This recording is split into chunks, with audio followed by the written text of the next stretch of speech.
Assalamualaikum Ustaz. Waalaikumsalam warahmatullahi wabarakatuh. Iya Ustaz.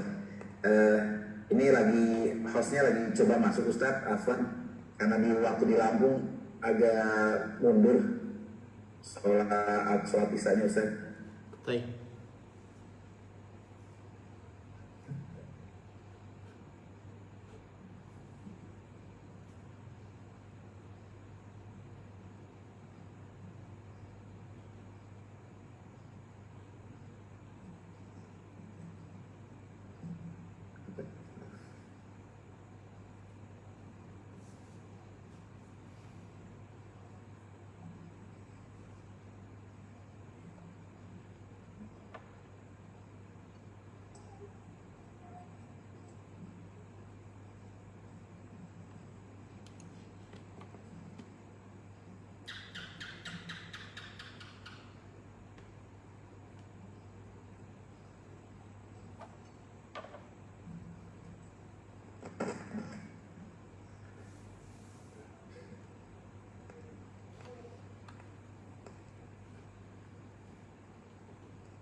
Ini ada di situ Mas nih.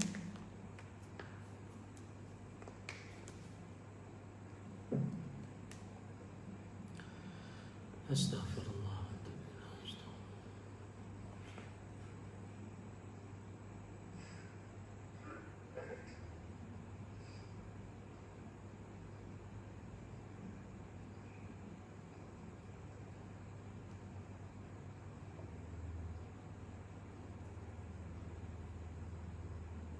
Ustaz masih ada join Zoom. Belum masuk.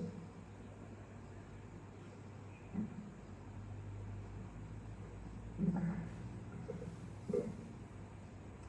Pas jam 8.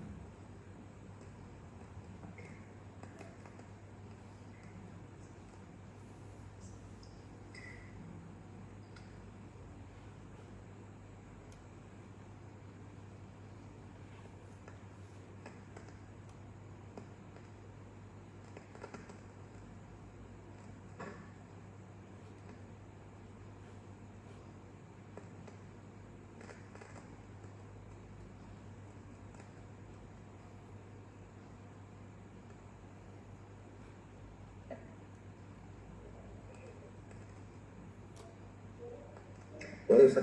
Ustaz Dimas, Ustaz.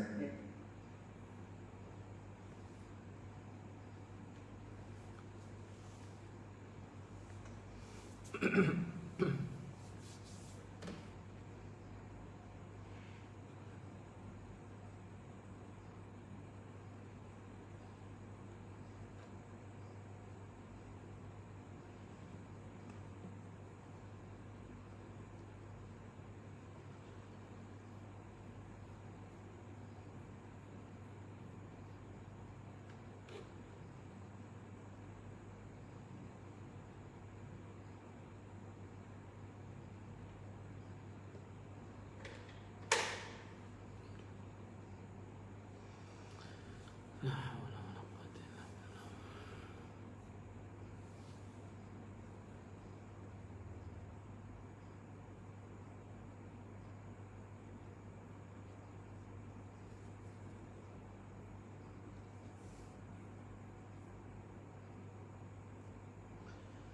Astagfirullah.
Nah, Assalamualaikum Ustaz Ahmad Zainuddin.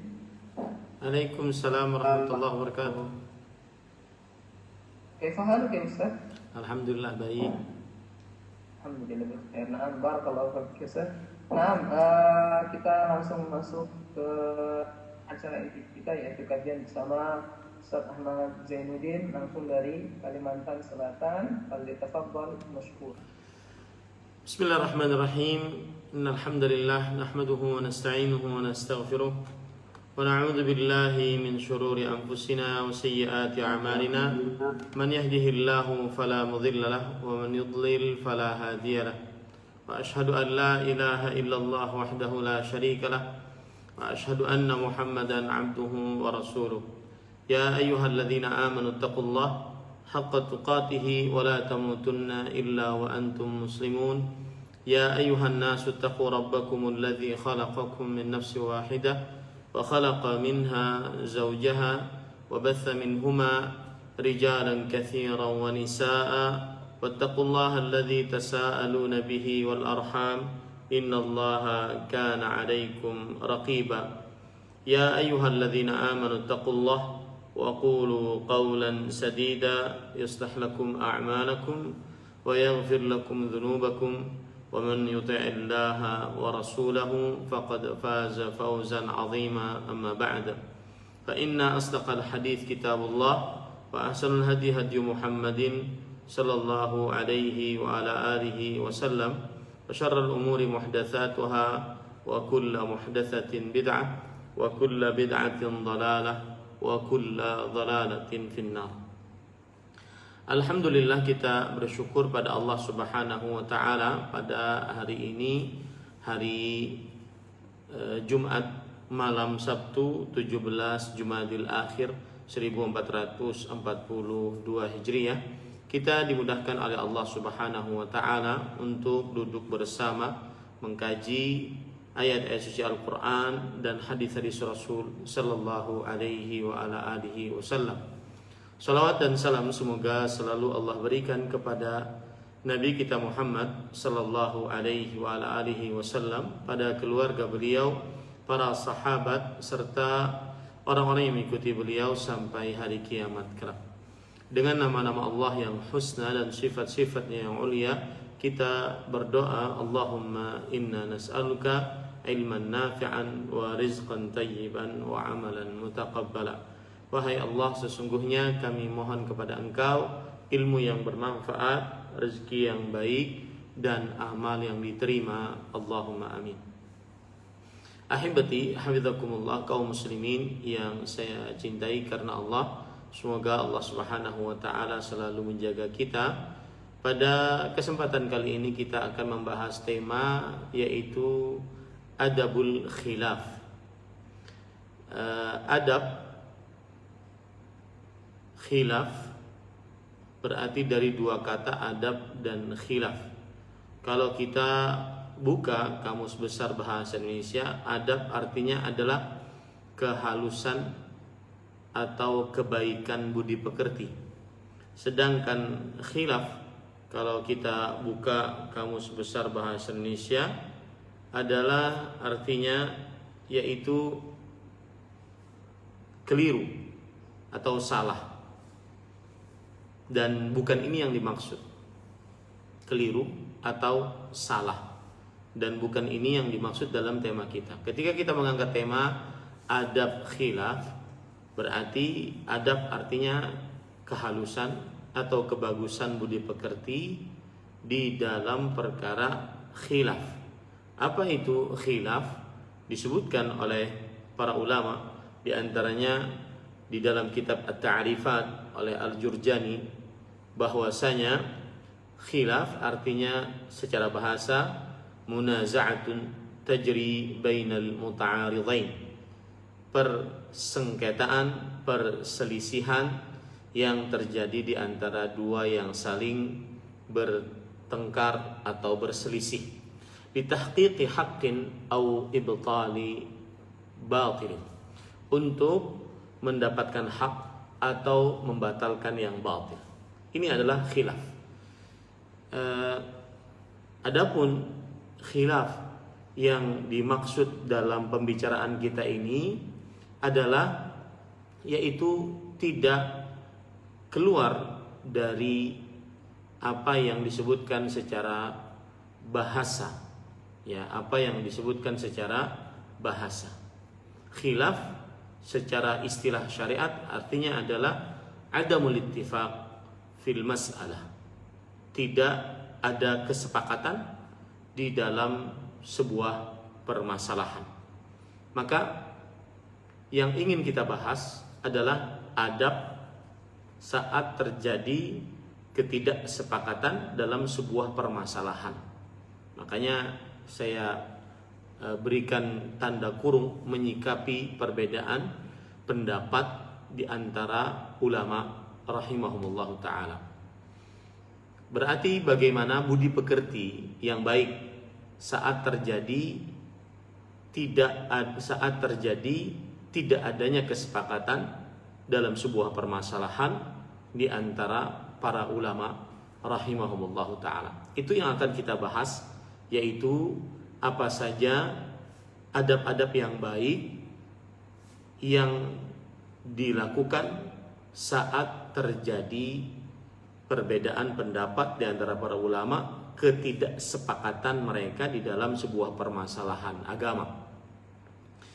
Maka ahibati hafizakumullah ta'ala, sebelum kita membahas masalah ini, maka saya ingin menyebutkan bahwa kalau kita perhatikan di dalam perbedaan-perbedaan pendapat di antara para ulama, maka ada perbedaan pendapat yang terpuji, yang boleh, dan ada perbedaan pendapat yang diharamkan.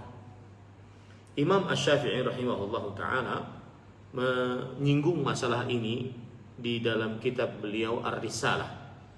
Beliau mengatakan anna minal ikhtilafi ma huwa muharram la yajuzul iqdamu alaih, bahwa dari perbedaan pendapat ada yang diharamkan, tidak boleh masuk ke dalamnya.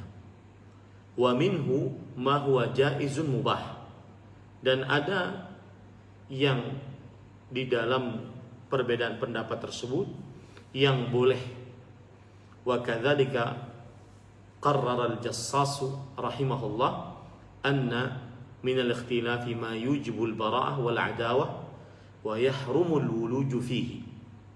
Dan demikian pula yang ditetapkan oleh ulama yang disebut dengan Al-Jassas rahimahullah, bahwa ada perbedaan-perbedaan pendapat yang mengkonsekuensikan harus berlepas diri dari perbedaan pendapat tersebut dan harus memusuhi perbedaan pendapat tersebut dan haram untuk terperosok ke dalamnya. Wadzalika likauni ad-dalil alaihi qa'iman barisan. Yang demikian itu karena di dalam permasalahan yang dibedakan pendapat tersebut tegak di dalamnya dalil yang sangat jelas.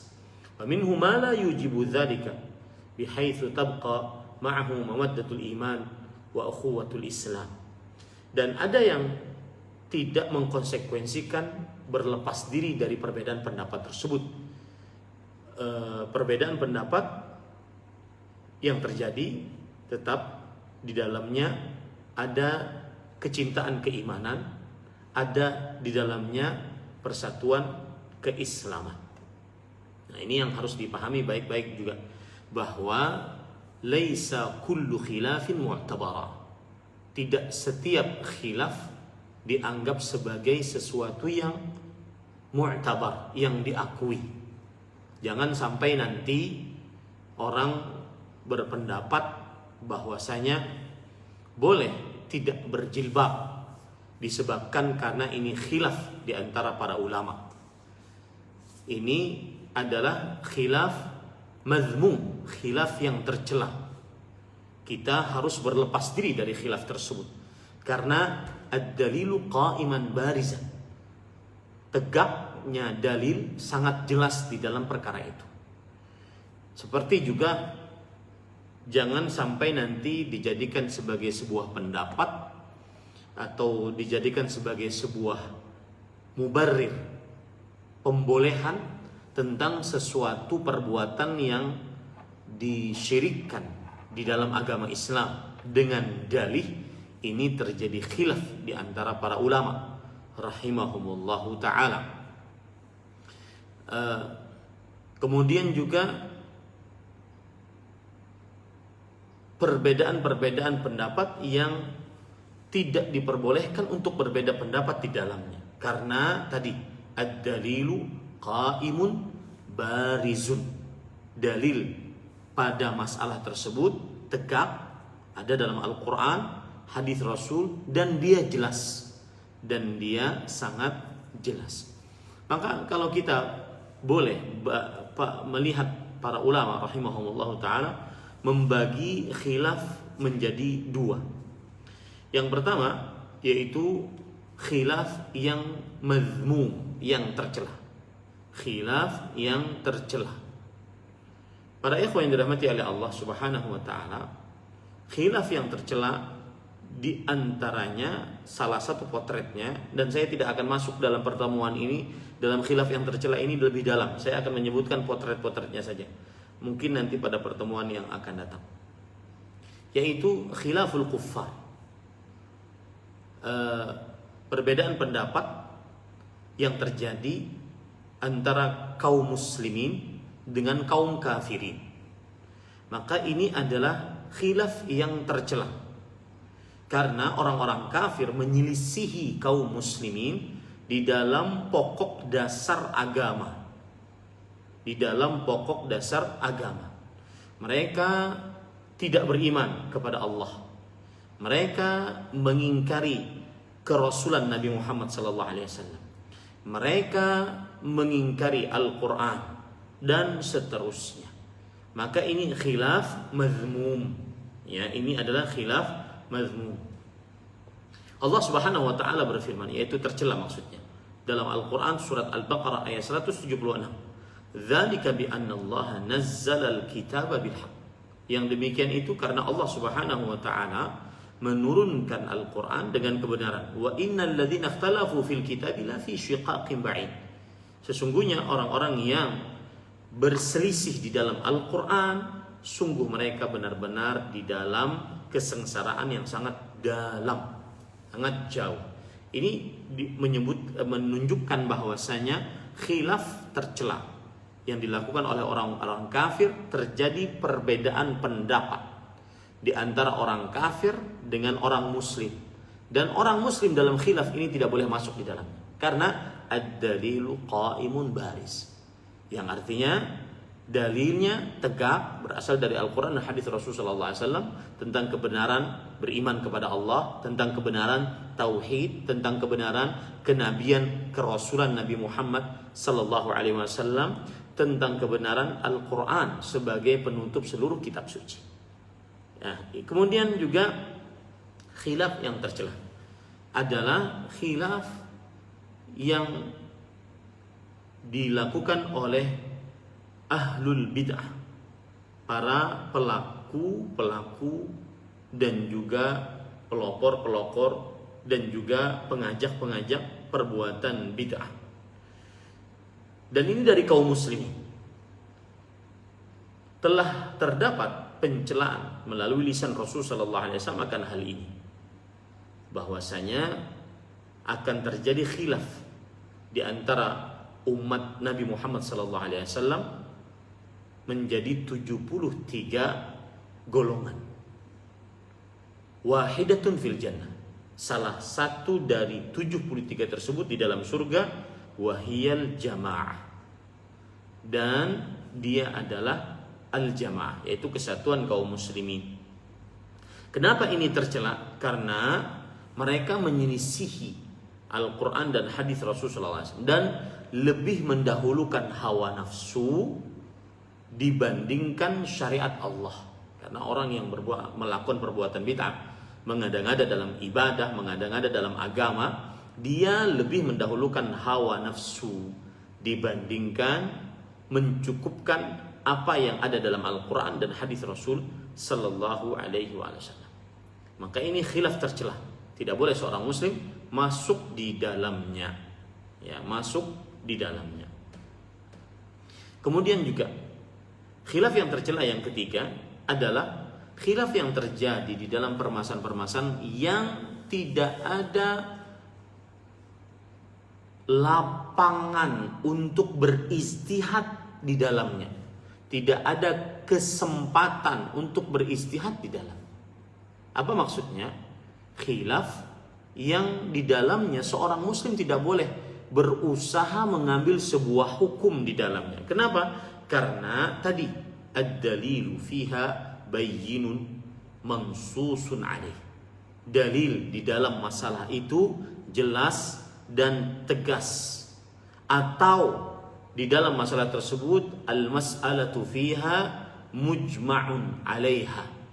Permasalahan di dalamnya adalah ijma' di antara para ulama rahimahumullah ta'ala. Maka tidak boleh ada khilaf di dalam perkara-perkara yang seperti ini. Tidak boleh ada khilaf di dalam perkara-perkara yang tidak boleh ada ijtihad di dalamnya. Kenapa? Karena dalilnya tegas, kemudian ada ijma'.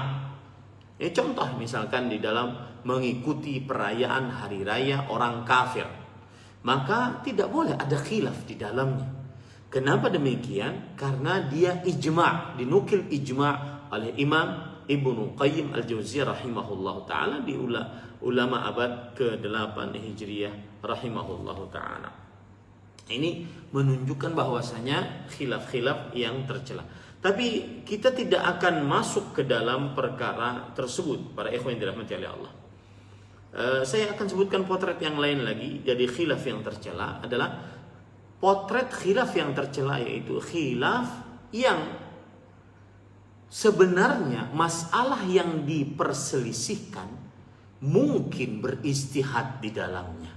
Mungkin seseorang berusaha mengambil hukum, mengambil intisari hukum dari dalil-dalil syar'i, Al-Quran, hadis Rasulullah SAW. Tetapi ya, yang berbeda pendapat, dia mendahulukan fanatik buta, hawa nafsu, berbuat zalim saat terjadi perbedaan pendapat. Maka pada saat itu ini khilaf yang tercela. Lebih baik seorang muslim tidak boleh masuk ke dalamnya atau tidak masuk ke dalamnya. Ya, ini terutama yang sering terjadi di media-media sosial. Sesudah yang berkhilaf itu adalah orang-orang yang mungkin tidak paham tentang agama, mereka asal nyerocos saja, maka lebih baik ditinggalkan. Ini khilaf mazmum. Kenapa? Karena memang bisa di dalamnya seorang muslim untuk berkhilaf, adu argumen, karena dia masalah ijtihadiyah, apalagi muasirah, kontemporer. Tetapi ketika salah satu yang berkhilaf ini, berbeda pendapat ini dibarengi dengan sikap fanatik buta, tidak mau menjunjung kebenaran, ya, kadang berdusta di dalam penukilan-penukilan, maka lebih baik seorang muslim tidak masuk ke dalamnya.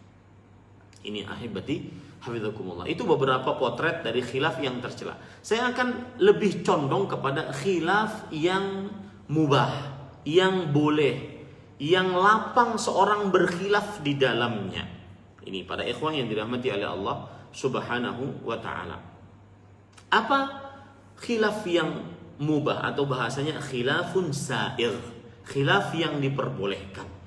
Dia adalah ikhtilaful mujtahidaini atau al-mujtahidina fil masail allati laysa fiha dalilun qat'i. Lihat, khilaf yang diperbolehkan adalah perbedaan yang terjadi di antara para ulama ahli ijtihad. Para ulama ahli ijtihad yang di dalamnya belum ada dalil tegas, yang belum ada dalil pasti, ya, atau yang disebut oleh para ulama sebagai al-masail al-ijtihadiyah. Permasalahan-permasalahan yang diperlukan usaha untuk mengambil intisari hukum dalam permasalahan tersebut. Masalah ijtihadiyah. Ya, ini para ikhwah. Ini berkhilaf di dalamnya boleh. Sekali lagi, khilafun sa'ir adalah ikhtilaful mujtahidin fil masail allati laisa fiha dalilun qat'i, yaitu perbedaan pendapat para ulama. Lihat ya, bukan netizen yang mereka bukan ulama, apalagi sampai ahli ijtihad, ya, di dalam masalah-masalah yang tidak ada dalil tegas pasti di dalamnya, atau yang disebut oleh para ulama sebagai al-masail al-ijtihadiyah. Para ikhwah yang dirahmati oleh Allah Subhanahu wa taala, nanti kita akan sebutkan contoh-contohnya, cuma saya akan menyebutkan perkataan Imam Az-Zarkashi rahimahullah, wa amma allati yasughu fihi al-ijtihadu fa hiya al-mukhtalafu fiha. Adapun masalah-masalah yang boleh seorang beristihad itu artinya mengeluarkan usaha untuk mengambil hukum setelah meneliti dalil dari Al-Quran dan hadis Rasulullah SAW, maka dia adalah permasalahan yang boleh berkhilaf di dalamnya. Ka wujubiz zakati fi malis sabi, seperti wajibnya zakat pada harta anak kecil, wa nafi wujubil witr, dan peniadaan kewajiban salat witir, wa ghairihi mimma udimat fiha nususu fil furu', dan permasalahan-permasalahan lainnya yang di dalamnya tidak terdapat dalil-dalil tegas dalam masalah-masalah cabang ini. Wa ghumidat fiha al-adillah, atau di dalamnya dalil-dalilnya tersembunyi. Wa yurja'u fiha ila al-ijtihad falaysa bi'athim, maka permasalahan ini dikembalikan kepada ijtihad, maka itu bukan seorang yang berdosa. Ini para ikhwan yang dirahmati oleh Allah Subhanahu wa taala. Baik. Para ikhwah yang dirahmati oleh Allah Subhanahu wa taala, sekarang kita masuk kepada permasalahan yang ada di dalam khilafun sa'ir. Tadi pengertian khilafun sa'ir sudah saya sebutkan. Permasalahan pertama, apa dalil bolehnya berkhilaf, berbeda pendapat di dalam masalah-masalah yang boleh seseorang berbeda pendapat di dalamnya, karena tidak ada dalil qat'i, tidak ada dalil pasti, atau dia merupakan permasalahan ijtihadiyah. Di antara dalil yang mudah dipahami saya ambilkan, di antaranya adalah surat Al-Anfal ayat 67. Allah Subhanahu wa taala berfirman, "Ma kana linabiyyin an yakuna lahu asra hatta yuthkhina fil ard, turiduna 'arada ad-dunya wallahu yuridul akhirah wallahu azizul hakim." Tidak pantas untuk seorang nabi untuk memiliki baginya tawanan sampai dia menguasai di atas muka bumi. Kalian menginginkan perhiasan kehidupan dunia dan Allah menginginkan kehidupan akhirat, dan Allah Maha Perkasa, Maha Bijaksana. Itu surat Al-Anfal ayat 67 sebagai dalil tentang bolehnya berkhilaf yang belum ada dalil qat'i di dalamnya. Ahibati hafizakumullah ta'ala, disebutkan di dalam hadis riwayat Imam Muslim tentang sebab turunnya ayat ini. Abdullah bin Abbas radhiyallahu anhu, habrul ummah, turjumanul Quran, ulamanya umat Islam, ahli tafsirnya para sahabat Nabi radhiyallahu anhu, beliau berkata, haddatsani Umar bin Khattab radhiyallahu anhu, meriwayatkan kepadaku Umar bin Khattab radhiyallahu anhu, beliau berkata, falamma asarrul usara qala Rasulullah sallallahu alaihi wasallam li Abi Bakrin wa Umar.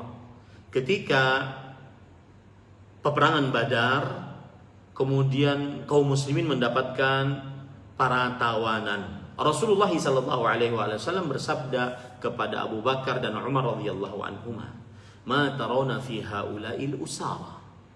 Wahai Abu Bakar dan Umar radhiyallahu anhuma, apa pendapat kalian berdua tentang tawanan-tawanan ini? Ini mau diapakan? Faqala Abu Bakar, "Ya Nabi Allah, hum banul am wal ashirah. Ara an ta'khudha minhum fidyah fatakuna lana quwwatan 'alal kuffar." Wahai Abu Bakar, wahai Nabi Allah, kata Abu Bakar As-Siddiq, mereka adalah sepupu, yaitu anak-anak paman kita. Mereka adalah para kerabat, sepupu-sepupu kita orang ini. Aku berpendapat engkau mengambil dari mereka fidyah, yaitu kompensasi. Fatakunu lana quwwah 'alal kufar. Maka akhirnya dengan kompensasi tersebut kita bisa memiliki kekuatan untuk melawan orang-orang kafir. Fa'asallahu an yahdiyahum ilal Islam, dan semoga juga mereka masuk dalam agama Islam. Ini pendapatnya Abu Bakar As-Siddiq radhiyallahu anhu. Lalu Rasulullah sallallahu alaihi wasallam bertanya kepada Umar bin Khattab, "Ma tarawna ibn al-Khattab?" Wahai Ibn al-Khattab radhiyallahu anhu, apa yang engkau pilih dari pendapat? Maka Rasulullah Umar bin Khattab radhiyallahu anhu berkata, "La wallahi ya Rasulullah, ma ara alladhi ra'a Abu Bakr." Tidak, wahai Rasulullah sallallahu alaihi wasallam, aku tidak melihat pendapat seperti pendapatnya Abu Bakar As-Siddiq. Abu Bakar As-Siddiq tetap tawanan, kita ambil manfaat dari tawanan tersebut. Sedangkan Umar bin Khattab tidak.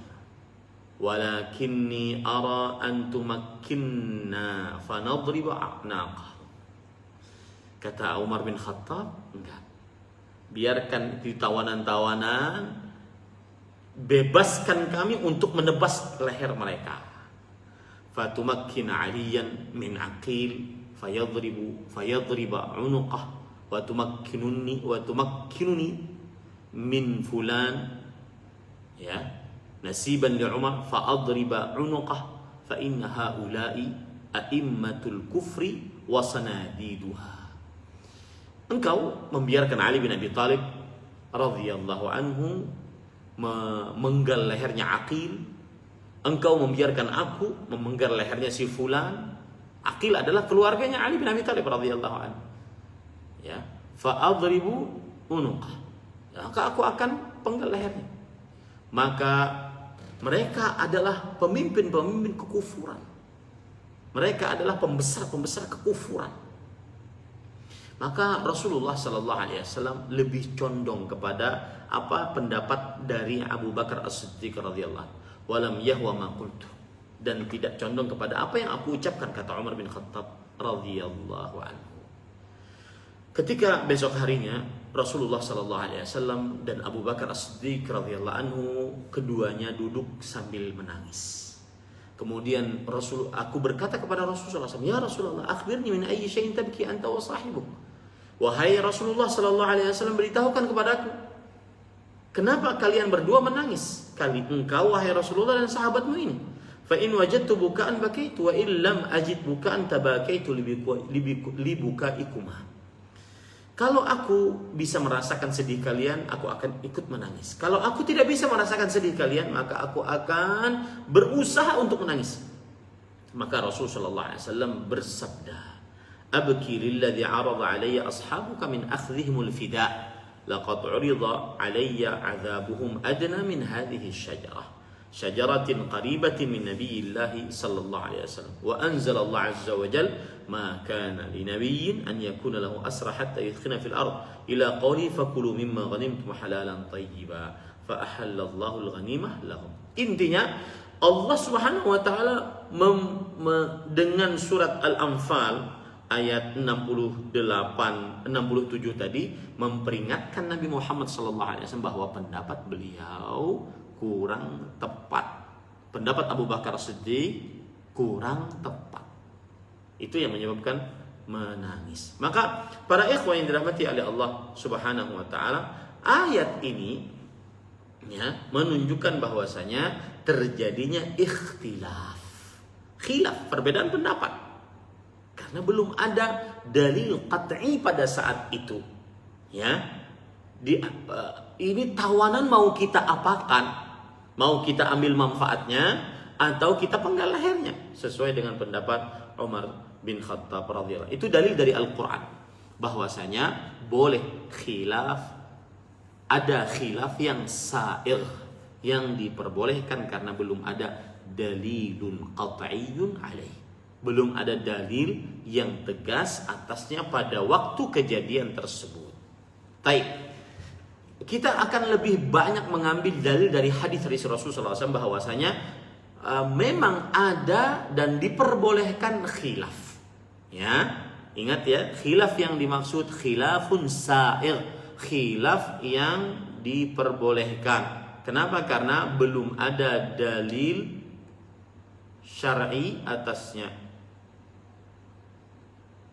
Belum ada dalil syar'i atasnya. Dari tadi nggak kedengaran suaranya? Udah Ustaz, tadi cuma beberapa detik aja kepencet gitu. Hah? Dari tadi nggak kedengaran suaranya?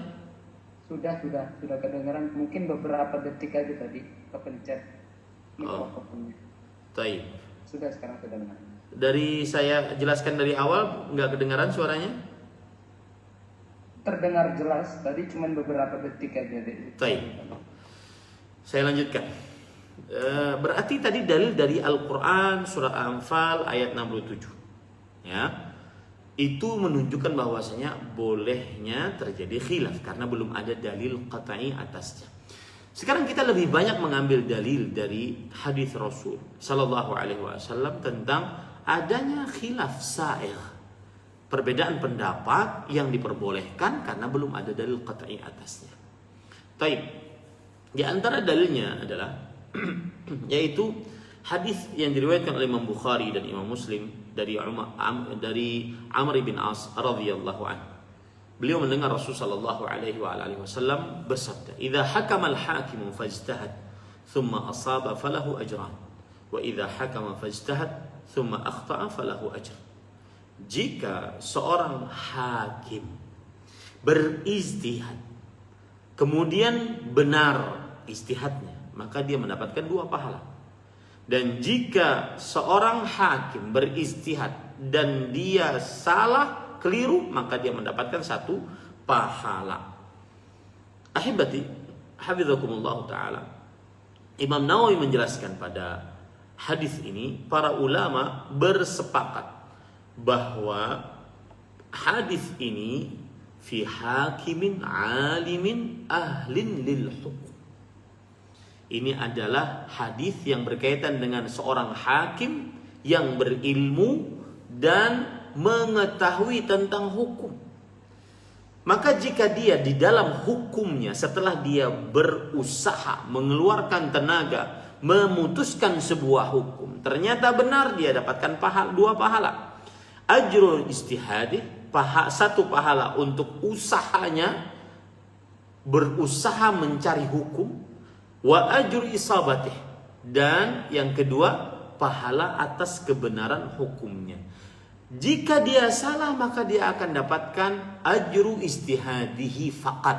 Dia akan mendapatkan pahala atas usahanya mencari hukum.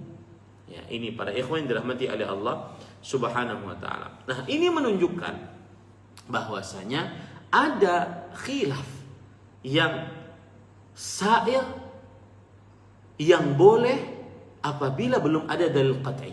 Dan di dalam khilaf ini, jika ada yang salah, maka dia mendapatkan 1 pahala. Jika ada yang benar, dia mendapatkan 2 pahala.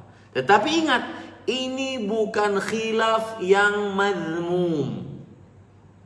Ini bukan khilaf yang tercela. Jangan ada orang nanti mengatakan bahwasanya ini kan ini aturan perbuatan bid'ah, tapi ini kan khilaf di antara para ulama rahimahumullah taala. Maka kita katakan laisa kullu khilafin jaa mu'tabaran. Tidak setiap khilaf bisa dijadikan sebagai sebuah khilaf. Apabila itu bid'ah, maka itu tidak bisa dijadikan sebagai sebuah khilaf. Bisa dipahami ini para ikhwan yang dirahmati oleh Allah SWT. Apabila itu sebuah kesyirikan, tidak bisa dijadikan sebuah khilaf. Ya. Contoh, misalkan di dalam pemakaian jimat, bukan jimat yang ada di dalamnya tulisan Al-Quran, tidak. Itu memang khilaf. Ya, terjadi khilaf di antara para ulama. Khilaf yang di dalamnya pemakaian jimat. Ada sebagian orang mengatakan bahwasanya ini khilaf. Nah, kita katakan enggak. Tidak bisa ini dikhilafkan. Kenapa? Karena khilafnya mazmum. Karena dalilnya qat'i, dalilnya jelas. Rasulullah SAW bersabda, "Man 'allaqa tamimatan faqad asyrak." Siapa yang menggantung jimat, maka sungguh dia telah melakukan kesyirikan. Jangan ada setelah ini yang mengatakan bahwasanya memakai jilbab tidak memakai jilbab khilaf di antara para ulama. Kenapa? Karena dalil qat'i dari Al-Quran dan hadis Rasul begitu banyak yang mewajibkan jilbab. Tidak boleh ada orang kemudian mengatakan pendapat bahwasanya semua agama sama. Ya, khilaf, terjadi perbedaan pendapat di antara para ulama. Apakah Islam agama yang paling benar atau agama yang tidak, agama yang bukan yang paling benar? Apakah hanya Islam yang paling benar ataukah semua agama benar? Ini khilaf di antara para ulama. Maka kita katakan khilafnya tidak mu'tabar. Khilafnya ini mazmum. Kenapa? Karena berkaitan dengan dalil qat'i, berhadapan dengan dalilun qaimun barizun, kata Imam Asy-Syafi'i rahimahullah dalam kitabnya Risalah. Dalil yang tegak dan jelas. Innad dina 'indallahil Islam. Sesungguhnya agama yang paling diridhai oleh Allah Subhanahu wa taala adalah agama Islam. Kemudian juga wa man yabtaghi ghairal Islam dinan falan yuqbal minhu wa huwa fil akhirati minal khasirin. Siapa yang mencari Islam sebagai agama, maka tidak akan diterima darinya, maka dia di akhirat termasuk orang-orang yang merugi. Nah, ini bisa dipahami baik-baik para ikhwan yang dirahmati oleh Allah Subhanahu wa taala. Nah, kemudian contoh yang lain lagi, khilaf yang sa'ir karena belum ada dalil qat'i atasnya. Mohon maaf.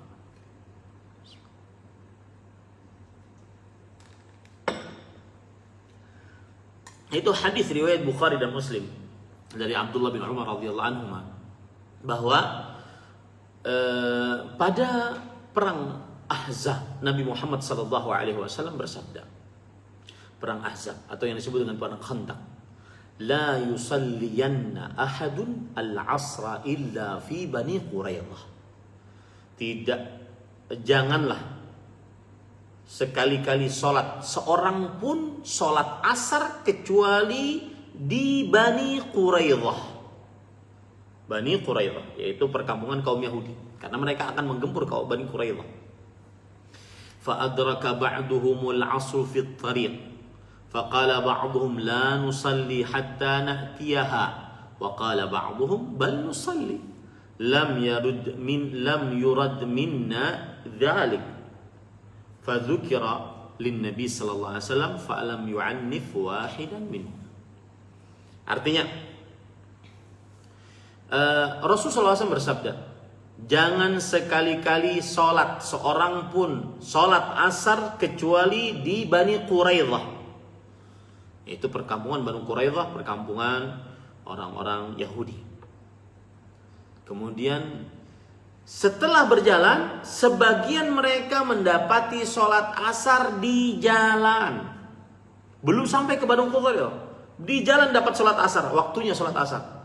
Maka sebagian mengatakan, kita tidak akan sholat asar sampai datang ke Bani Quraidah, walaupun habis waktunya. Yang sebagian mengatakan, tidak, kita sholat di sini. Rasulullah SAW tidak menginginkan kita seperti itu.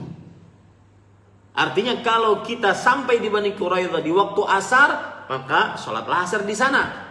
Tapi kalau seandainya tidak sampai, maka sholatlah asar di tempat. Itu pendapat yang kedua. Maka perbedaan pendapat tersebut disampaikan kepada Rasulullah SAW. Maka Rasulullah SAW tidak menyalahkan satu dari mereka pun. Nah, ini para ikhwan yang dirahmati oleh Allah Subhanahu wa taala. Imam Nawawi rahimahullah taala menjelaskan perbedaan pendapat ini. Kata beliau, "Amakhtilafus sahabati fil mubadarati bis salati 'inda dhiqi waqtiha wa ta'khiriha. Fasababu anna adillata asy-syar' ta'aradat 'indahum bi anna as-salata ma'murun biha fil waqti ma'a anna al-mafhuma min qawli Nabi sallallahu alaihi wasallam la yusalliyanna ahadun al-'asra illa fi Bani Quraidah al-mubadaratu bil-dhahabi ilaihim wa alla yashtaghila bi syai'in la anna ta'khir as-salati maqsudun fi nafsihi min haitsu innahu ta'khir." فأخذ بعض الصحابة بهذا المفهوم نظرا إلى المعنى لا إلى اللفظ فصلوا حين خافوا فوت الوقت وأخذ آخر بظاهر اللفظ وحقيقته فأخروها ولم يعنف النبي صلى الله عليه وسلم واحدا بين من الفريقين لأنهم مجتهدون. Ahibati hafizakumullah ta'ala. Perhatikan baik-baik. Kata Imam Nawawi rahimahullah, perbedaan pendapat di antara para sahabat di dalam perkara menyegerakan sholat saat sempit waktunya dan mengakhirkannya. Sebabnya adalah bahwa dalil syariat terjadi perselisihan menurut mereka. Pendapat yang pertama bahwa sholat diperintahkan pada waktunya. Ini pendapat yang pertama.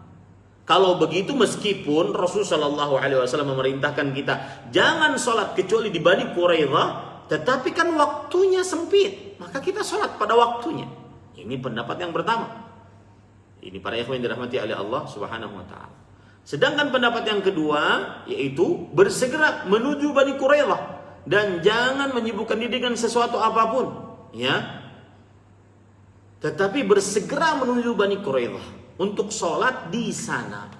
Maka sebagian sahabat ada yang mengambil pemahaman hadis, sebagian sahabat ada yang mengambil lafal hadis. Ya, sebagian sahabat yang mengambil lafal hadis, maka mereka tidak sholat kecuali di Bani Quraidah walaupun kehabisan waktu. Sedangkan ya yang memahami hadis dengan pemahamannya, maka mereka tetap sholat pada waktunya karena mereka tidak bersandar kepada lafal yang disebutkan dalam hadis Rasulullah SAW, tetapi pemahaman yang disebutkan oleh Rasulullah SAW. Pemahamannya adalah ayo bersegera ke sana. Sholat asar di Bani Quraidah. Kalau kalian sampai di sana pas waktu asar. Tapi kalau tidak sampai maka sholatlah di tempat. Itu menurut pemahaman. Tetapi yang menurut lafal mereka berpegang teguh. Lafalnya begini kok. Maka kita harus sholat di sana. Meskipun waktu asar sudah lewat atau mau habis. Sholatlah di sana. Karena lafalnya seperti itu. Nah, kata Imam Nawawi rahimahullahu ta'ala, lam yu'annifin Nabi sallallahu alaihi wasallam wahidan min al-fariqain. Nabi Muhammad SAW tidak mencela salah satu dari dua kelompok tadi. Li'annahum mujtahidun. Karena mereka beristihad, berusaha mencari hukum. Ini dalil menunjukkan bahwa ada khilaf sa'igh. Ya, ada khilaf sa'igh. Para ikhwan yang dirahmati oleh Allah Subhanahu wa taala.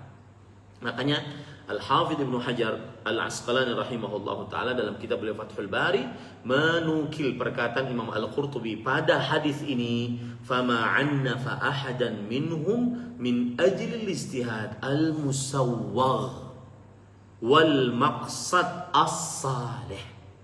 Maka Nabi Muhammad SAW tidak mencela seorang pun dari mereka dikarenakan beristihad yang diperbolehkan dan maksud yang baik. Ini para ikhwah yang dirahmati, ini menunjukkan bahwasanya adanya khilafun sa'ir, adanya khilaf yang sa'ih, yang diperbolehkan apabila belum ada dalil qat'i atau atasnya, atau terjadi perbedaan pemahaman terhadap dalil tersebut, yang mana belum ada pemutus keputusan atas terjadi perbedaan pendapat di dalam dalil tersebut. Nah, ini para ikhwan yang dirahmati oleh Allah Subhanahu wa taala. Nah, itu dua dalil, sebenarnya masih banyak dalil yang lain. Saya akan masuk kepada poin yang selanjutnya. Para ikhwah yang dirahmati oleh Allah Subhanahu wa taala, itu dalil dari Al-Quran, dalil dari hadis Rasul Sallallahu Alaihi wa ala alihi Wasallam. Sekarang saya akan sebutkan beberapa kejadian-kejadian yang merupakan khilaf sa'ir dari mulai zaman para sahabat sampai sekarang.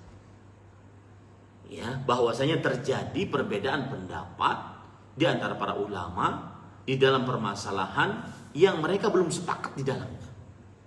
Karena tadi belum ada dalil qat'i, dalil pasti atasnya, atau pemahaman yang berbeda di dalamnya.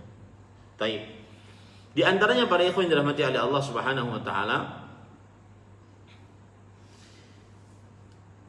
perbedaan di antara para sahabat, bahkan di antara para khalifah setelah wafatnya Rasulullah sallallahu alaihi wasallam di dalam permasalahan-permasalahan ijtihadiyah.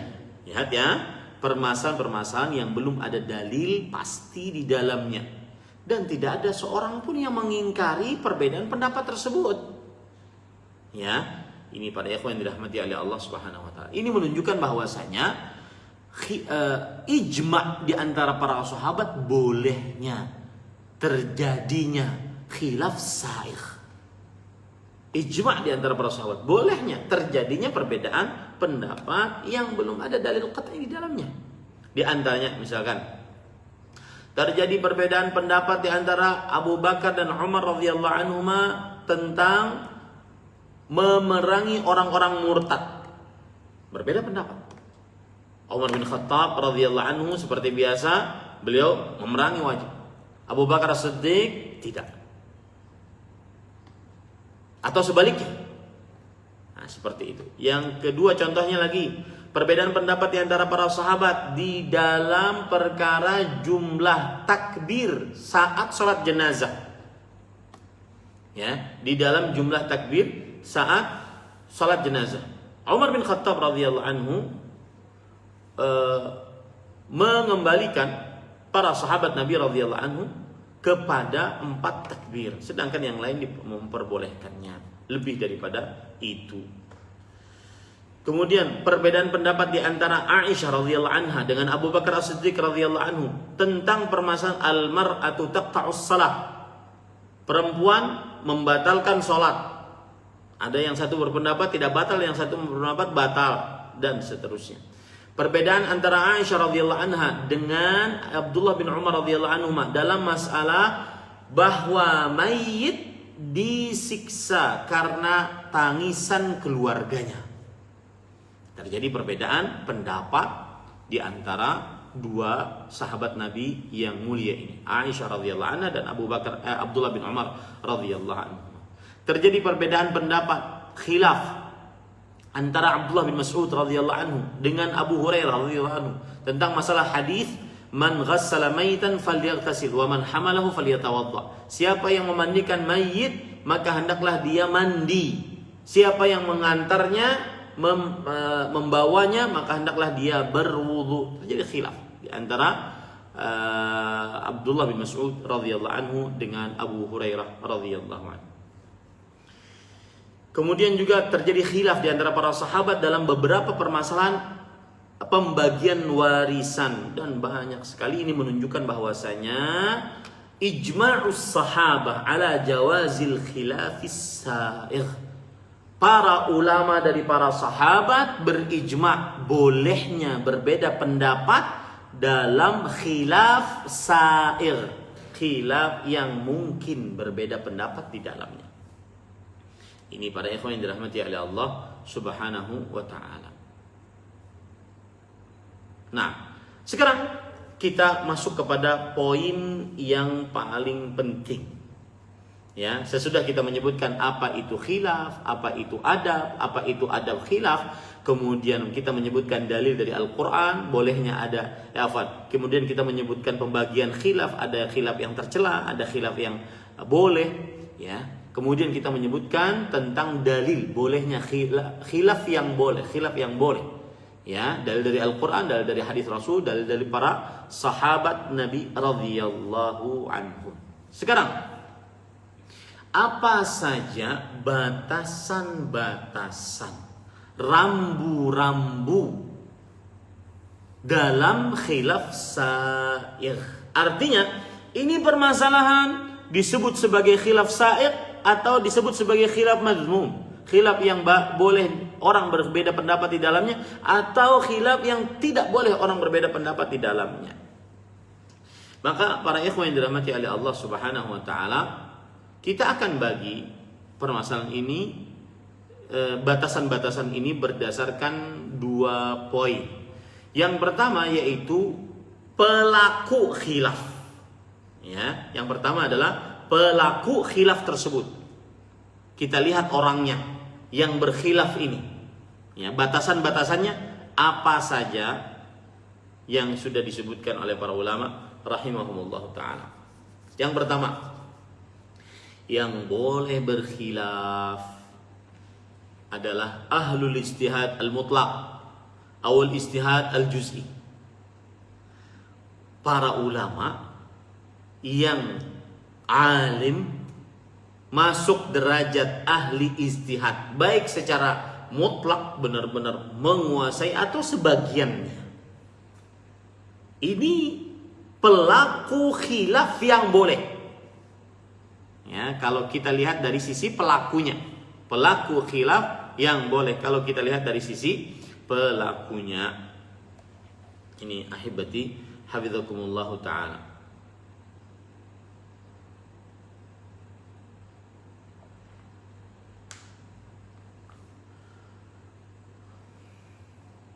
Imam Asy-Syatibi rahimahullah berkata, al-ijtihadul mu'tabar syar'an wa huwa as-sadiru an ahlihi alladzina tala'u bima'rifati ma yaftaqiru ilaihi al-ijtihad. Ijtihad yang diakui secara syariat adalah ijtihad yang muncul dari orang-orang yang memang dia pantas untuk berijtihad. Bukan orang-orang yang tidak belajar agama, kemudian dia mengeluarkan pendapat lain dari pendapat-pendapat para ulama, kemudian kita anggap ini sebagai ijtihad, kemudian kita anggap akhirnya ini sebagai khilaf di antara para ulama. Enggak. Ya, karena yang dimaksud khilaf sa'ir, yang berbeda pendapat adalah para ulama yang ahli ijtihad. Baik ijtihadnya itu secara mutlak, artinya dia menguasai benar-benar permasalahan agama, atau secara juz'i, secara parsial, dia menguasai permasalahan itu saja. Nah, ini para ikhwan yang dirahmati oleh Allah Subhanahu wa taala. Yang kedua, batasan, yaitu hendaknya seorang yang berbeda pendapat mengeluarkan usaha untuk meneliti di dalam permasalahan yang terjadi perbedaan pendapat di dalamnya. Ya, tidak boleh dia satu buku saja mungkin dia baca, ataupun satu hadis saja dia tahu, sedangkan riwayat-riwayat yang lain dia tidak tahu. Ini batasan yang kedua yang ditinjau dari ahli yang berkhilaf. Yang pertama yaitu dia adalah ulama ahli ijtihad. Yang kedua, dia harus mengeluarkan usaha untuk meneliti dalil-dalil syar'i yang sedang diperbincangkan atau dikhilafkan. Kemudian yang ketiga, dan ini penting, ya. Dan saya sering berpikir, sebagian pendakwah yang membiarkan kemungkaran terjadi, mulai dari kesyirikan, mulai dari perbuatan bid'ah ataupun maksiat-maksiat. Kadang-kadang sebagian orang yang berdakwah tidak jujur karena takut untuk melawan arus, akhirnya dia cari jalan kanan, jalan kiri agar membenarkan yang salah dengan dakwaan ini khilaf. Hati-hati para ikhwah yang dirahmati oleh Allah Subhanahu wa taala. Dengan dakwaan ini khilaf. Contoh musik ikhtilaf saat resepsi pernikahan, walimatul ursh, haram hukumnya. Maka seorang pendakwah, seorang panutan agama, dia harus jujur dengan masyarakatnya, dengan jamaahnya, dengan umatnya bahwa itu haram. Jangan kemudian dia berdalih bahwa ini khilaf. Ini para ikhwan yang dirahmati oleh Allah. Makanya batasan yang ketiga bagi pelaku khilaf adalah yang diinginkan yaitu mendapatkan kebenaran, bukan hanya mengikuti hawa nafsu. Mendapatkan kebenaran, bukan hanya mengikuti hawa nafsu, sebagaimana surat Al-Mu'minun ayat 71. Allah Subhanahu wa taala berfirman, "Walau ittaba'al haqqa walau ittaba'al haqqu ahwa'ahum la fasadatis samawati wal ardu wa man fihinna." Itu disebutkan oleh Allah Subhanahu wa taala dalam Al-Qur'an, walau ittaba'al haqqu ahwa'ahum la fasadatis samawati wal ardu wa man fihinna. Surat Al-Mu'minun ayat 71.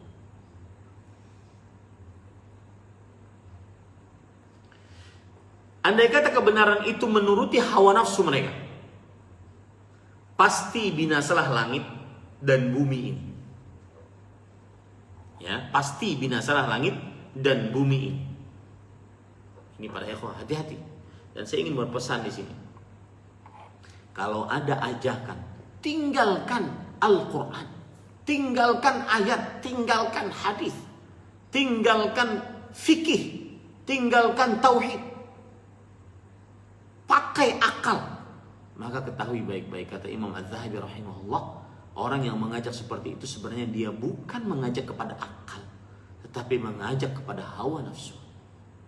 Nah, ini hati-hati. Makanya ketika terjadi khilaf, sudut pandang yang kita lihat dari pelaku khilaf tersebut harus niatannya mencari kebenaran, bukan mencari hawa nafsu. Nah, ini para ikhwan yang dirahmati oleh Allah Subhanahu wa taala. Itu yang ketiga. Ya. Dan itu adalah batasan-batasan yang berkaitan dengan pelaku khilaf. Jadi yang pertama, yang berkhilaf ini ahlu ijtihad, baru dianggap khilafnya mu'tabar. Adapun netizen yang tidak pernah, sebagian tidak pernah belajar agama dengan secara mendalam, maka ini tidak bisa dijadikan sebagai khilafnya mu'tabar.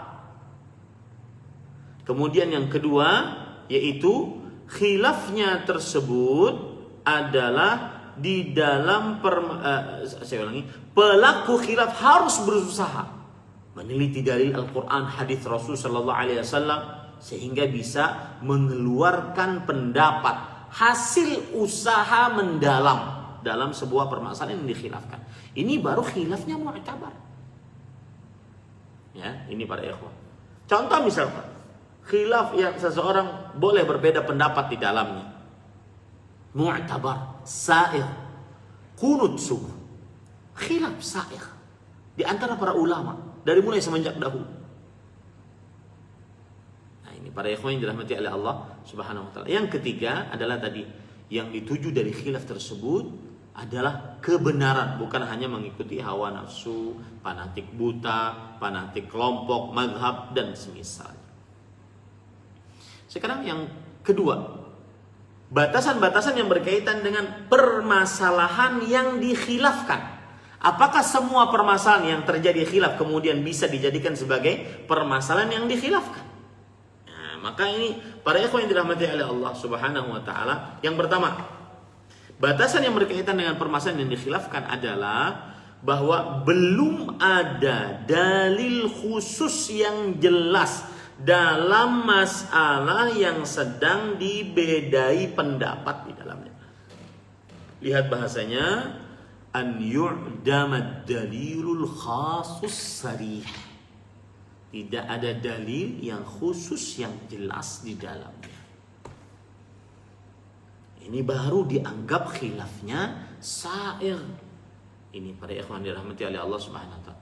Atau yujad dalilun lakin dalalatahu ghaira qat'iyyah. Ada dalilnya mungkin, tetapi penunjukannya belum pasti. Nah, ini yang pertama, batasan yang pertama, yaitu tidak ada dalil yang khusus, yang jelas rinci menjelaskan tentang permasalahan yang sedang dikhilafkan. Ataupun dia ada dalil dalam permasalahan yang sedang dikhilafkan, tetapi tidak menunjukkan secara pasti,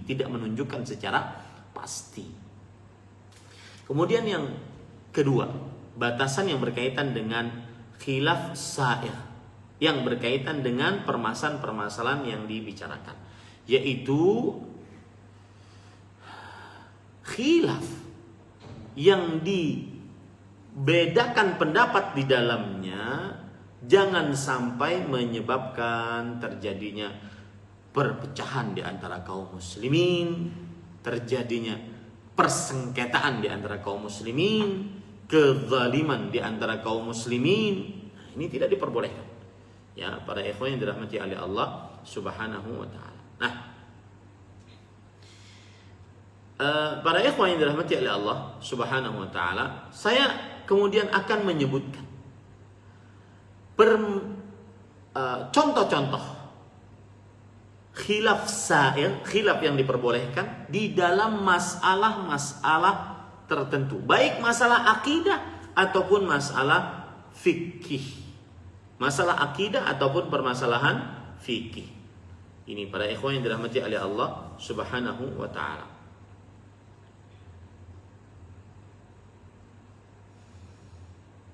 Yang pertama dalam masalah akidah.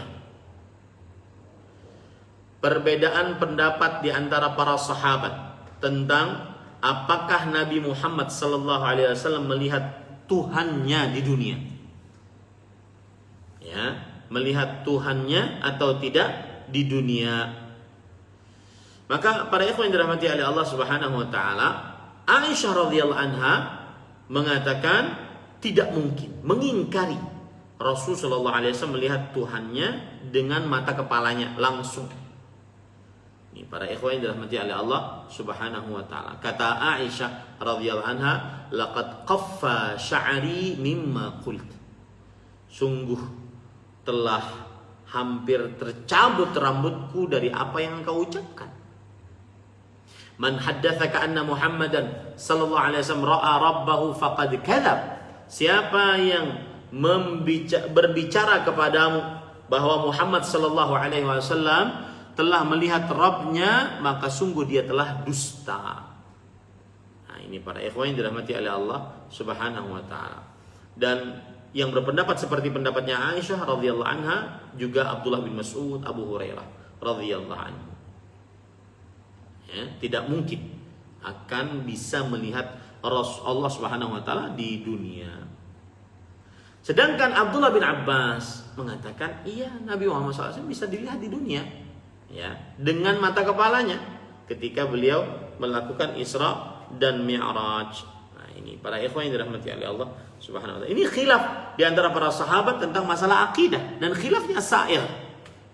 Khilaf di antara para ulama tentang kenabian Nabi Khadir alaihi salam, dan yang benar adalah Khadir. Haidir itu teman SD saya. Khadir yang benar, ya. Ini para ikhwan, apakah mereka nabi ataukah mereka tidak nabi? Al-Hafidz Ibnu Hajar Al-Asqalani rahimahullahu taala, beliau menguatkan pendapat bahwasanya Khadir alaihi salam adalah seorang nabi.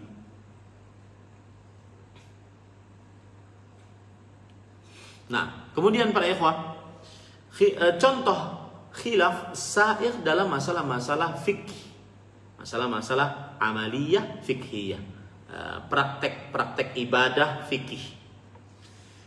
Contohnya misalkan terjadi khilaf di antara para ulama dalam masalah berkumur-kumur dan memasukkan air ke hidung saat berwudu. Apakah dia wajib? Apakah sunnah? Ini khilaf sa'ir.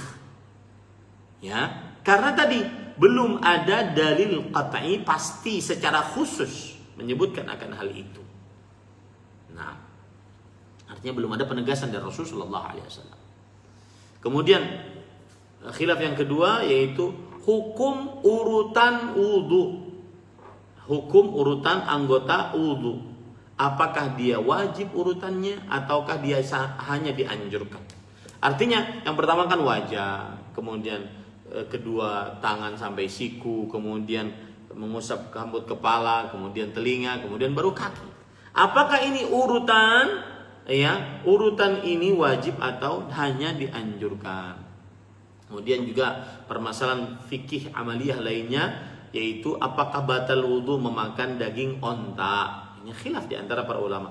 Permasalahan fikih di antaranya juga apakah hukum makmum membaca surat Al-Fatihah di belakang imam di dalam sholat yang dikeraskan suaranya, seperti maghrib rakaat pertama, rakaat kedua, subuh rakaat pertama, rakaat kedua, isya rakaat pertama dan kedua. Ini khilaf sa'ir di antara para ulama rahimahumullah ta'ala. Kemudian yang kelima di antaranya juga adalah yaitu mana yang lebih didahulukan saat mau sujud. Anggota tubuh mana yang turun duluan? Apakah kedua lutut? Apakah kedua telapak tangan? Ini khilaf sa'ir. Khilaf yang terjadi perbedaan pendapat di antaranya, dan boleh terjadi perbedaan pendapat di antaranya. Nah, kemudian juga tentang permasalahan perhiasan bagi perempuan. Apabila dia dipakai, apakah perhiasan tersebut ada zakatnya atau tidak? Ini para ikhwan, dan banyak sekali permasalahan-permasalahan. Di antaranya juga yaitu apakah terjadi perbedaan pendapat di antara para ulama, apakah kakek mendapatkan warisan jika ada ahli waris yaitu saudara laki-laki.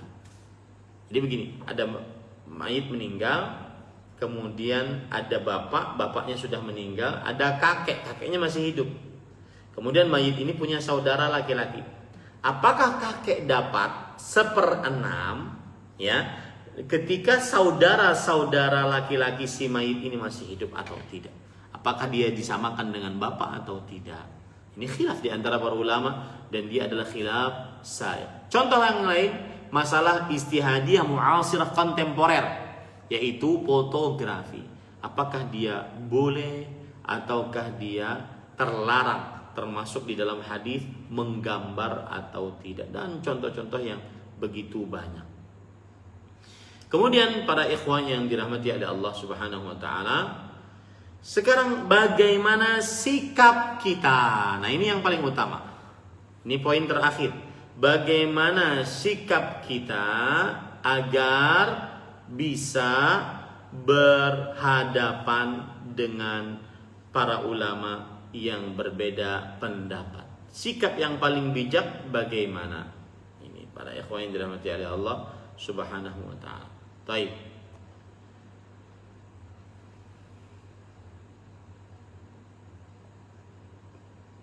Yang pertama,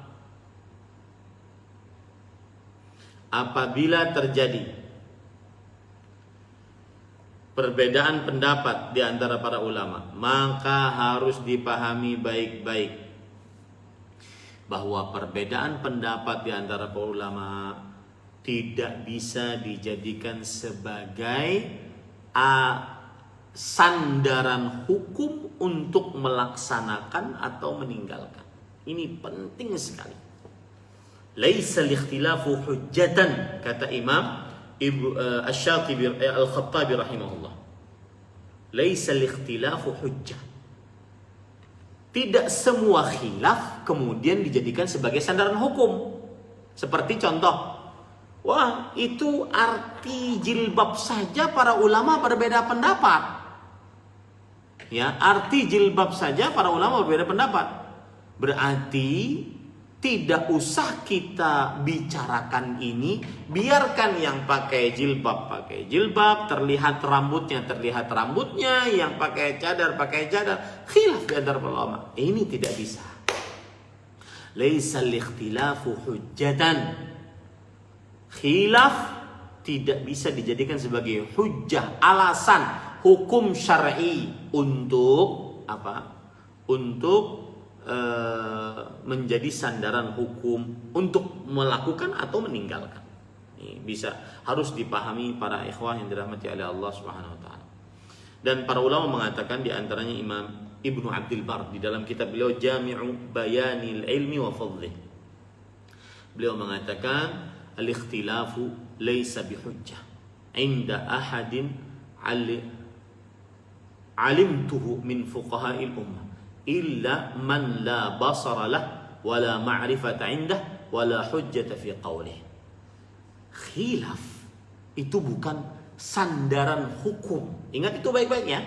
Khilaf bukan sandaran hukum bagi seorang yang aku kenal dia sebagai ahli fikih dari umat ini, kecuali orang yang tidak punya ilmu pengetahuan, tidak punya pandangan, tidak punya sandaran dalam ucapannya. Maka dia akhirnya menjadikan khilaf sebagai hujjah, sebagai sandaran hukum. Oh ini kan khilaf, ya sudah, khilaf masing-masing aja. Nggak bisa. Ya, laisal ikhtilafu hujjah. Bukan, khilaf itu bukan sebagai hujjah. Yang kedua, para ikhwah, sikap seorang di dalam permasalahan yang terjadi perbedaan pendapat di antara para ulama dan khilafnya sa'il boleh adalah la inkara fi masailil istihad. Artinya tidak diperbolehkan mengingkari dalam masalah-masalah yang boleh beristihad di dalamnya. Ya, boleh beristihad di dalamnya. Nah, ingat ya, jangan sampai perkataan ini ataupun batasan ini dibawa kepada khilaf mazmum. Sudahlah, biar aja. Kan tidak ada pengingkaran dalam masalah khilaf. Ini kan khilaf. Ini salah para ikhwan. Keliru dalam meletakkan perkara tersebut. Yang tidak boleh kita mengingkari di dalam permasalahan khilaf adalah masalah ijtihadiyah yang tidak ada dalil qaim baris, khusus, tidak ada dalil tegak, jelas, khusus, pasti. Ya, maka tidak boleh dia mengingkari di dalamnya. Kemudian yang ketiga, sikap kita adalah saat terjadi perbedaan pendapat di antara ulama, yang mana perbedaan pendapat tersebut sahih, maka yang diinginkan darinya adalah mencari kebenaran, bukan mencari kegaduhan. Ya, mencari kebenaran bukan hanya sekedar mencari kegaduhan. Kemudian sikap yang keempat adalah yaitu seorang ketika menghadapi perbedaan pendapat di antara para ulama, maka dia boleh melemahkan pendapat yang berselisihan dengan pendapatnya. Lihat ya, boleh melemahkan pendapat yang berselisihan dengan pendapatnya. Boleh. Ini para ikhwan yang dirahmati oleh Allah Subhanahu wa taala.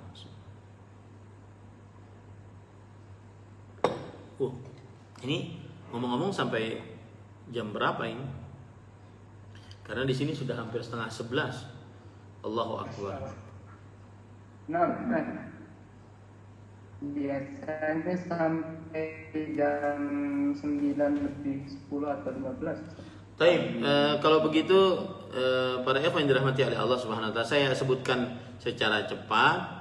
Tadi yang ketiga adalah boleh seorang yang berkhilaf, terjadi perbedaan pendapat di antara para ulama dan khilafnya sahih, dia boleh melemahkan pendapat yang lain bersandar dengan dalil sahih. Misalkan pendapatmu lemah, pendapat ini lemah karena dalilnya ini, boleh. Itu tidak tercela. Ya, itu tidak tercela. Kemudian itu adalah sikap yang keempat. Kemudian sikap yang kelima yaitu hendaknya seseorang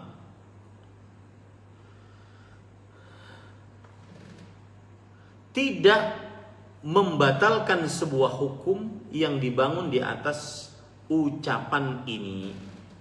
Apa maksudnya para ikhwan yang dirahmati oleh Allah Subhanahu wa taala? Kalau seandainya ada seorang hakim menghukumi dalam sebuah permasalahan khilafiyah, maka dan dia melihat bahwa salah satu pendapat dari perbedaan pendapat tersebut lebih kuat, maka pada saat itu dia tidak bisa membatalkan hukum dengan pendapat yang lain.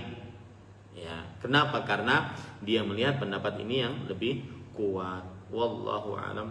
Kemudian yang keenam, sikap seorang muslim adalah dianjurkan untuk keluar dari khilaf. Dianjurkan untuk keluar dari khilaf. Artinya, jika bisa menggabungkan pendapat-pendapat yang terjadi khilaf, maka itu lebih utama tanpa harus terjadi khilaf atau meringankan dari syariat Allah Subhanahu wa taala.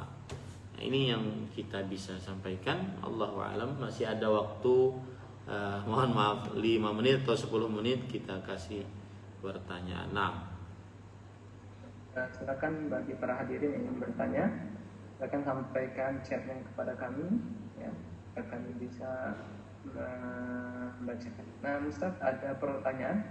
Assalamualaikum warahmatullahi wabarakatuh. Ustaz, apakah semua amalan yang tidak ada tuntunannya dari Nabi SAW disebut bid'ah? Dan apakah memakai semag hukumnya sunnah? Nah, semag itu kayak surban yang diuntel-untel diikat-ikat gini. Apakah sunnah? Nah. Bismillah, walhamdulillah, wassalatu wassalamu ala rasulillah wa ala alihi wa sahbihi wa man wala. Maka jawabannya, semua yang tidak ada petunjuknya dari Rasul sallallahu alaihi wasallam, maka dia adalah amalan bid'ah. Ini perkara penting, yaitu yang namanya sunnah tarkiyah. Ada perkara-perkara yang ditinggalkan oleh Rasul sallallahu alaihi wasallam, maka kita pun harus meninggalkannya.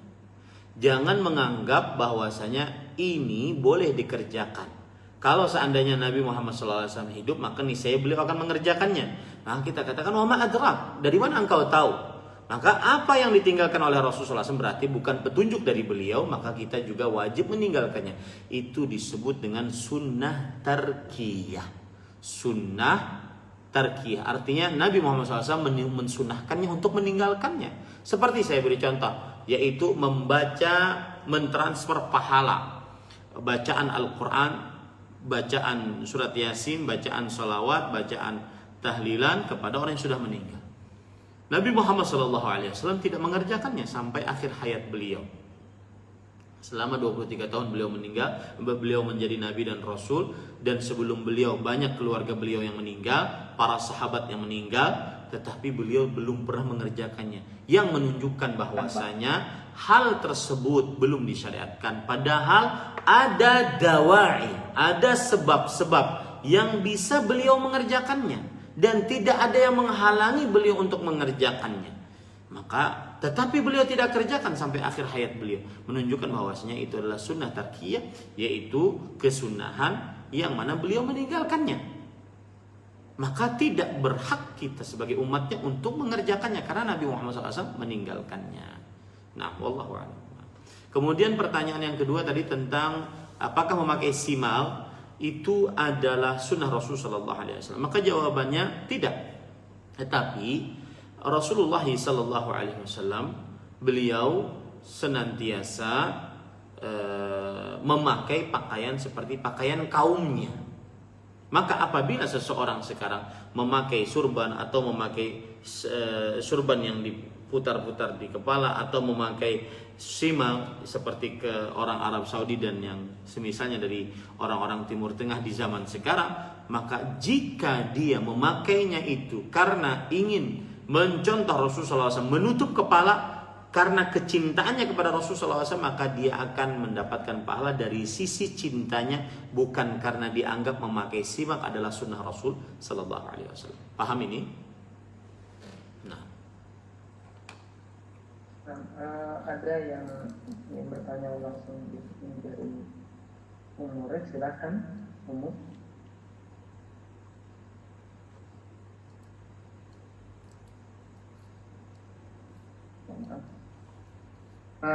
Kita lanjut ke pertanyaan Ustaz. Ustaz, apakah boleh dengan dalil bahwasanya apabila dakwah tauhid ataupun dakwah mengingkari bid'ah itu cenderung terjadi konfrontasi di masyarakat, bolehkah mengganti dengan materi dakwah lain? Bismillah, alhamdulillah, wassalatu wassalamu ala rasulillah wa ala alihi wa sahbihi wa man wala. Maka jawabannya adalah setiap dakwah pasti ada yang menolak. Makanya kita diperintahkan oleh Allah Subhanahu wa taala untuk bersabar. Wa tawasaw bil haqq wa tawasaw bis sabr. Jangankan kita, Nabi Muhammad sallallahu alaihi wasallam kurangnya apa? Paling ikhlas di dalam berdakwah. Yang kedua, paling fasih bahasanya dalam berdakwah. Yang ketiga, paling menginginkan kebaikan untuk umatnya. Tiga ini terkumpul, jika terkumpul dalam seorang pendakwah, maka niscaya dia sukses berdakwahnya. Tetapi meskipun demikian, Rasulullah SAW ada penentangnya. Nah, ini menunjukkan bahwasanya seorang yang berdakwah, entah itu dakwah tauhid, mengajak bertauhid, beribadah hanya kepada Allah, menjauhi kesyirikan, atau entah itu dakwah sunnah, mengajak sunnah, mengingkari perbuatan bid'ah, pasti ada yang mengingkarinya. Maka sebab itulah tetap saja dakwahkan tauhid, dakwahkan sunnah sampai akhir hayat. Wallahu a'lam. Nah, silakan Umuref buka mic-nya. Ya. Assalamualaikum warahmatullahi wabarakatuh. Waalaikumsalam warahmatullahi wabarakatuh. Ustadz mau bertanya, bagaimana caranya kita memberi nasihat? Nah, nasihat ini kita sampaikan kepada ustazah kita yang belum atau masih melaksanakan wiridan.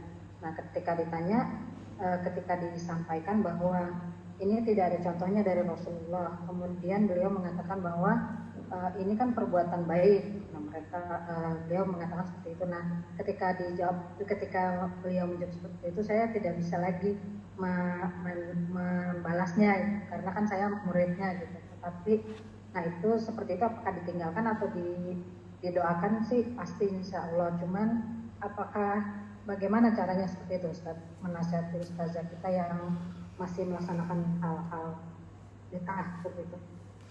Bismillah, alhamdulillah, wassalatu wassalamu ala rasulillah. Jazakillah khairan atas pertanyaannya. Maka jawabannya adalah kita harus letakkan dulu apa wiridan. Kenapa sampai dihukumi sebagai sebuah perbuatan bid'ah? Jangan sampai kita menghukumi sebuah perbuatan ternyata perbuatan tersebut tidak bid'ah.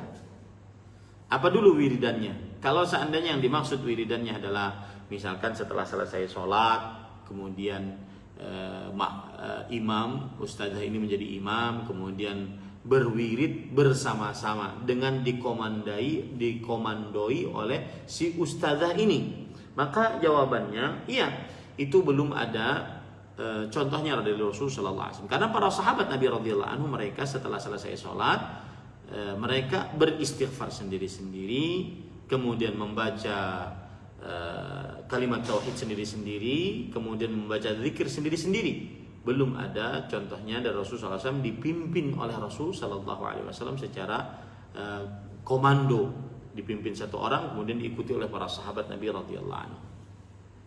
Maka kalau itu yang dimaksud, iya, itu belum ada contohnya dari Rasul SAW. Nah, kemudian kalau seandainya kita nasihati orang yang melakukan tersebut dan dia adalah guru kita, maka kita katakan tidak semua yang baik benar. semua yang baik akan benar jika mencontoh Rasul sallallahu alaihi wasallam.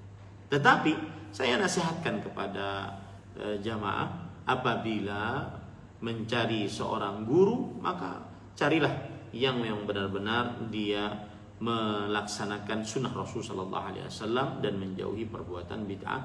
Dan yang paling utama adalah dia memahami apa yang dimaksud dengan dakwah salaf, sehingga di dalam pembelajaran, proses kegiatan belajar mengajar tidak menyulitkan dan tidak terjadi perselisihan-perselisihan yang begitu banyak yang akhirnya nanti bisa menyebabkan KBM-nya tidak jalan, kemudian yang ada ghibah dan seterusnya. Tetapi cara menasihatinya seperti itu, bahwasanya tidak semua yang baik itu benar. Maka semua yang baik bisa menjadi benar jika mencontoh Rasul sallallahu alaihi wasallam. Nah, Allahu a'lam. Barakallahu fiik. Ustaz, mungkin ini pertanyaan terakhir. Assalamualaikum Ustaz, membacakan Al-Fatihah untuk orang yang meninggal apakah bid'ah? Bagaimana dengan bacaan surat Al-Fatihah untuk orang yang masih hidup, apakah termasuk bid'ah juga? Bismillah, alhamdulillah, wassalatu wassalamu ala Rasulillah. Mentransfer pahala bacaan Al-Quran, maka belum ada petunjuk dari Rasul sallallahu alaihi wasallam. Padahal sebab yang menyebabkan itu bisa terjadi ada, dan tidak ada yang menghalangi Rasul sallallahu alaihi wasallam untuk mengerjakannya. Tetapi beliau tidak kerjakan sampai akhir hayat beliau, yang menunjukkan itu tidak disyariatkan. Yang apabila dikerjakan setelah beliau meninggal, maka itu perbuatan mengada-ngada dalam agama. Ya, Khadijah radhiyallahu anha meninggal, kemudian Hamzah bin Abdul Muthalib paman beliau meninggal, Ibrahim, Abdullah, Al-Qasim, anak-anak laki-laki Nabi Muhammad SAW meninggal.